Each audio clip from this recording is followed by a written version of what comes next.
Hello बच्चों, let's read this question. So this question says the moment of inertia of two rotating bodies A and B are IA and IB such that IA is greater than IB, then the angular momentum are equal if their kinetic energy are KA and KB respectively. then ठीक है, आपको KA और KB का क्या बताना है, यहाँ पर रिलेशन बताना है। तो देखिए बच्चों, इस क्वेश्चन का की कॉन्सेप्ट आप क्या लिख सकते हैं, the key concept of this question.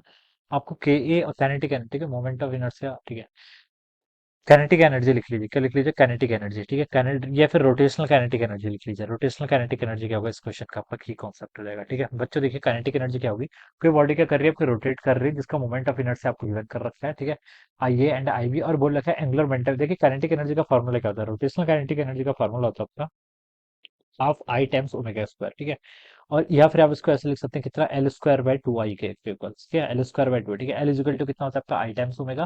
तो यहाँ से मैं यहाँ पर एल स्क्वायर बाई टू, देखिए इसकी अब सेम एनालॉजी है जैसे हम ट्रांसलेशनल मोशन में हाफ एम वी स्क्वायर लिखते थे, क्या लिखते थे, half M V square. This is for the translational motion. ठीक है, और क्या होता था आपका दूसरा फॉर्मूला होता था आपका पी स्क्वायर बाई टू है। ठीक है, तो देखिए बच्चों, यहाँ पर मास किससे रिप्लेस होता है आपका, मोमेंट ऑफ इनर्शिया से, और एंगुलर मोमेंटम लीनियर मोमेंटम से। तो कोई भी फॉर्मूला यूज कर लीजिए। ठीक है, मतलब इन दोनों में से आप कोई भी formula kinetic energy for body which is rotating use कर सकते हैं। ठीक है, and this is true for, ये फॉर्मूला किसके लिए ट्रू था आपका, ट्रांसलेशनल मोशन के लिए। ठीक है, ट्रांसलेशनल मोशन के लिए। ठीक है, ट्रांसलेशनल मोशन। ठीक है, ये आपका फॉर्मूला तब के लिए ट्रू था। तो चलिए, अभी तो हमें इससे वर्क करना है।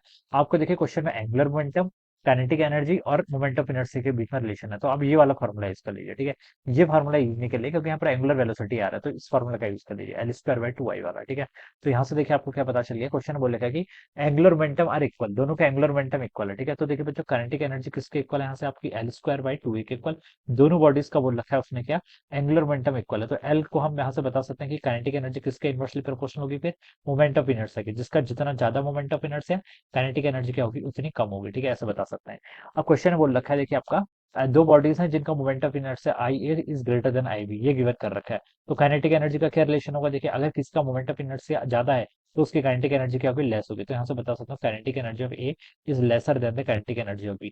ये आपका रिजल्ट आएगा यहाँ से। ठीक है, अब इसको बच्चों यहाँ से कंपेयर करें तो इसको हम लिख सकते हैं बच्चों, देखिए K A divided by K B, this should also be lesser than one, ये आपका वन से लेस होना चाहिए। तो ये ऑप्शन देखिए आपको कहाँ गिवन कर रखा है, बी ऑप्शन पे गिवन किया है।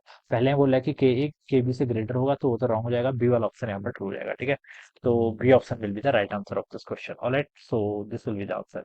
So I hope you all understood this concept. All the best and thank you so much.